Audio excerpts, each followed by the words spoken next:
Hello everyone, welcome back to our channel Judiciary by PW. This is me Arjita और आज के इस video में हम बात करेंगे एक बहुत ही शॉकिंग केस के बारे में जो हमें ये बताता है कि इस देश में एक कॉमन आदमी तो छोड़िए, एक सिटिंग जज तक यहाँ पे सेफ नहीं है। जैसे कि आप मेरे पीछे यहाँ स्क्रीन पे देख सकते हैं, ये है जज तबस्सुम खान, सिटिंग जज है मध्य प्रदेश में।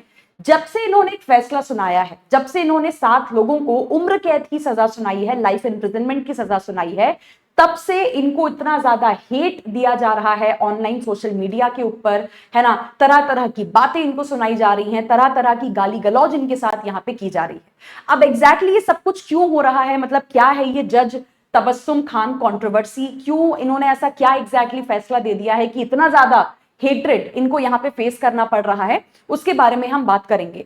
तो एग्जैक्ट इनका डेजिग्नेशन अगर मैं आपको बताऊं तो जज तबस्सुम खान जो हैं ये एडिशनल डिस्ट्रिक्ट और सेशंस जज हैं यहां पे नर्मदापुरम डिस्ट्रिक्ट में, जो कि मध्य प्रदेश में आता है।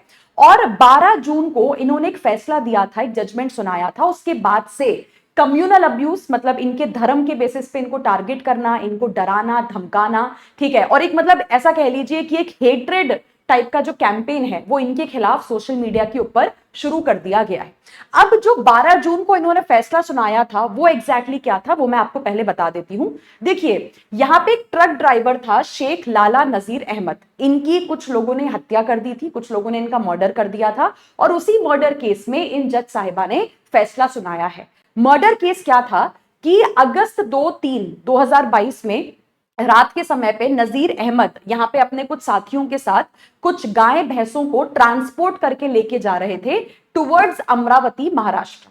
अब होता क्या है कि रास्ते में जो भीड़ होती है, कुछ लोग इनके गाड़ी को रोकते हैं, नजीर अहमद के, इनको नीचे उतारते हैं, इनको लाठियों से डंडों से बुरी तरीके से मारते पीटते हैं। मतलब एक तरीके से मॉब लिंचिंग कर दी जाती है जब एक भीड़ मिलकर एक आदमी की हत्या कर देती है। तो नजीर अहमद की यहाँ पे सभी लोगों ने मार पीट के क्या कर दी, यहाँ पे हत्या जो है वो कर दी। यही केस जज तबस्सुम खान के सामने जो है वो चल रहा था। अच्छा, केस में सारे सबूत, सारे एविडेंसेस वगैरह सब कुछ लाए गए, और उसके बाद यहाँ पे जज ने 7 लोगों को लाइफ इंप्रिजनमेंट यानी कि आजीवन कारावास की जो सजा है वो यहाँ पे सुनाई। मतलब सारे जो एविडेंसेस थे उसके बेसिस पे ये क्लियर था कि ये जो अटैक किया गया नजीर अहमद के ऊपर, उसी में उनकी डेथ हुई है, और जो बाकी के इनके साथी हैं वो बुरी तरीके से इसी इंसिडेंट में यहाँ पे क्या हो गए थे, घायल हो गए थे। तो यहाँ पे कई तरीके के एविडेंस यहाँ पे जज के सामने पेश किए गए थे। मेडिकल एविडेंस था, फॉरेंसिक रिपोर्ट थी, यहाँ पे हथियार वगैरह भी रिकवर हुए थे। उसके साथ साथ जो आरोपी थे उनके कपड़ों के बेसिस पे जो एविडेंस मिला था, तो उसके बेसिस पे जज तबस्सुम खान ने ये कहा कि कोर्ट जो है उस इस चीज के ऊपर क्लियर है कि इन 7 लोगों ने यहाँ पे नजीर अहमद का क्या किया है, मर्डर किया है, और उसके लिए हम इनको कठोर यानी कि रिगरस लाइफ इंप्रिजनमेंट की सजा यहां पे सुनाते हैं। अब जैसे ही ये जजमेंट बाहर आया, वहीं से आपकी कंट्रोवर्सी स्टार्ट हो गई। पहले तो कंट्रोवर्सी हुई उसी दिन जिस दिन जजमेंट पास किया गया था। मतलब ये 7 लोग जिनको दोषी माना गया, पहले तो इनके परिवार वालों ने वहीं कोर्ट के बाहर प्रोटेस्ट करना शुरू कर दिया, इनके समर्थकों ने भी प्रोटेस्ट करना शुरू कर दिया। पहले तो ये पुलिस को अलाउ ही नहीं कर रहे थे कि आप इन दोषियों को जेल तक लेके जा सके। मतलब इन्होंने वहां पे पुलिस की गाड़ियों को रोकने की कोशिश की ताकि ये कॉन्विक्टेड लोगों को जेल ना लेके जाया जा सके।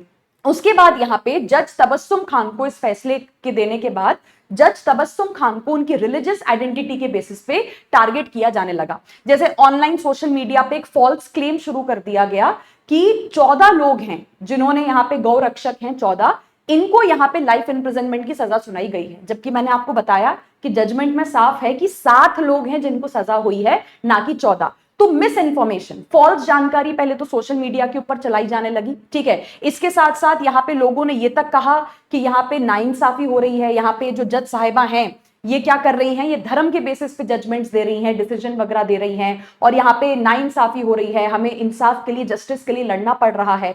इसके साथ साथ यहाँ पे इन्होंने तबस्सुम खान के खिलाफ गाली गलौज शुरू कर दिया, इनके धर्म के बेसिस पे इनको टारगेट करना स्टार्ट कर दिया गया। लोगों ने ये तक लिखा सोशल मीडिया पे कि ये जिन लोगों को सजा हुई है, इनको अगर आपने रिहा नहीं किया, छोड़ा नहीं अगले 10 दिन के अंदर में, तो खून खराबा आपको यहाँ पे देखने को मिलेगा।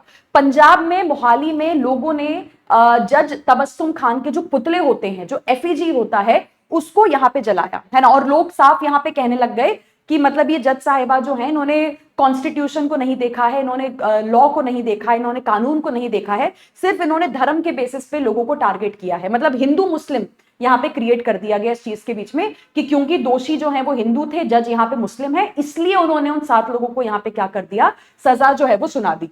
लोगों ने ये तक कहा सोशल मीडिया पे अपलोड कर करके, हिंदुओं से अपील की जा रही थी कि इन जज साहिबा के खिलाफ एक्शन लिया जाए, सुप्रीम कोर्ट से कहा गया इनको हटा दिया जाए इनकी जज की कुर्सी से और इनको देश से जो है वो बाहर निकाल दिया जाए, कि इन्होंने अपनी जुडिशियल अथॉरिटी का मिसयूज किया है, इन्होंने जजमेंट देते समय मैलिस दिखाया है, मतलब इन्होंने कानून के हिसाब से जजमेंट नहीं दिया है, और इसके पहले भी इन्होंने जितने केसेस में फैसला सुनाया है उनकी भी जांच होनी चाहिए, उसमें भी इन्वेस्टिगेशन किया जाना चाहिए। अब ये जो इतना ज्यादा ऑनलाइन हेट्रेड इन फीमेल जज के खिलाफ दिखाया गया, जो ये तरह तरह की बातें बोली गई, उसमें पहले तो मध्य प्रदेश पुलिस ने क्या करा है, उन अकाउंट्स को आइडेंटिफाई करना शुरू किया है जो ये ऑनलाइन हेट्रेड फैला रहे थे। उन सभी लोगों के खिलाफ यहाँ पे एफआईआर दर्ज की है और धीरे धीरे पुलिस क्या कर रही है, उन लोगों को यहाँ पे पकड़ना स्टार्ट कर रही है।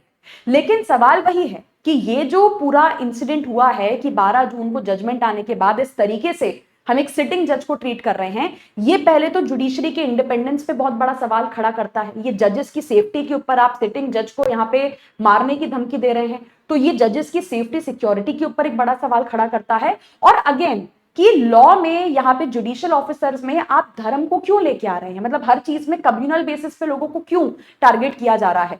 तो यहाँ पे लीगल फ्रेटर्निटी के भी कई सारे लोग हैं, उन्होंने भी इस बात के ऊपर आपत्ति जताई है कि क्योंकि एक जज अपना काम कर रही हैं। देखिए केस में क्लियर है, जज ने यहाँ पे क्लियरली एविडेंसेस को देखते हुए, सबूतों को देखते हुए फैसला सुनाया है, तो she is only performing her constitutional duty, है ना। जो प्रोसेस उनको बताया गया है, जो ड्यू लीगल प्रोसेस है, उसे फॉलो करते हुए उन्होंने एक फैसला यहाँ पे सुनाया है। लेकिन हम क्या कर रहे हैं, हम इसमें हिंदू मुस्लिम कर रहे हैं, हम उन जज साहिबा को टारगेट कर रहे हैं उनके धर्म के बेसिस पे यहाँ पे, कि मतलब यहाँ पे वही बात है कि जो लोगों को समझ में नहीं आ रही है कि ठीक है जो 7 के 7 लोग हैं वो हिंदू हैं, जिन्होंने फैसला सुनाया है जिन जज साहिबा ने, वो यहाँ पे मुस्लिम हैं। लेकिन आप इसको धर्म के पॉइंट ऑफ व्यू से मत देखिए, आप ये देखिए कि भाई जो आरोपी हैं आपके, जो एक्यूज लोग हैं, उनके खिलाफ प्रॉपर सबूत मिले हैं कि उन्होंने मर्डर किया है, उन्होंने राइटिंग की है, उन्होंने यहाँ पे लोगों को जान से मारने की कोशिश की है। लेकिन लोगों का ध्यान किस तरफ है, लोगों का ध्यान सिर्फ इस चीज के ऊपर जा रहा है कि जिन लोगों को सजा हुई वो 7 हिंदू हैं जजा, और जो सजा सुनाई गई है वो जज कौन है, वो यहाँ पे मुस्लिम है। तो अल्टीमेटली इस पूरे इशू में सेंट्रल क्वेश्चन यही खड़ा होता है कि देखिए आप किसी जजमेंट से अग्री नहीं करते हैं, कई बार ऐसा देखने को मिलता है कि जजेस फैसले सुनाते हैं, जजमेंट सुनाते हैं, लोग उन जजमेंट्स के साथ अग्री नहीं करते हैं। लेकिन जजमेंट के साथ अग्री मत करिए लॉ के ऊपर। अगर आपको लगता है कि लॉ गलत तरीके से अप्लाई किया गया है, ठीक है, इंसाफ नहीं हुआ है, लीगल रेमेडी ठीक से नहीं मिली है, लॉ का इंटरप्रिटेशन गलत किया गया है उस केस में, वो तो समझ में आता है। लेकिन किसी को धर्म या जाति के बेसिस पे गाली गलौज करना, है ना, उस बेसिस पे ये कहने लगना कि इन जज साहिबा ने गलत फैसला सुनाया है, ये कहां तक सही है कहां तक गलत है, ये मुझे नहीं पता।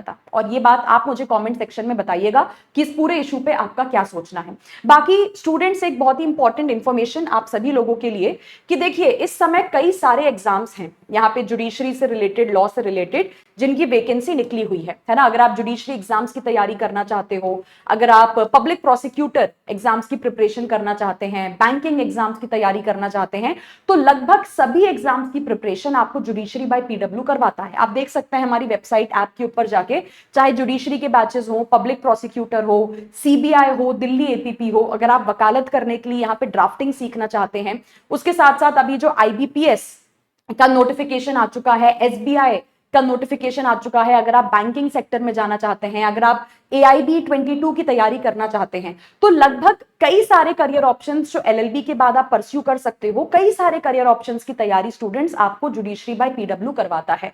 तो आप चाहें तो हमारी वेबसाइट पे विजिट कर सकते हैं किसी भी बैच या कोर्स के बारे में जानने के लिए, या फिर डिस्क्रिप्शन बॉक्स में आपको एक नंबर दिया होगा, आप उस नंबर पे भी क्या कर सकते हो, कॉन्टैक्ट कर सकते हो for more information. So thank you so much. Take care. All the best for your preparation. Bye bye.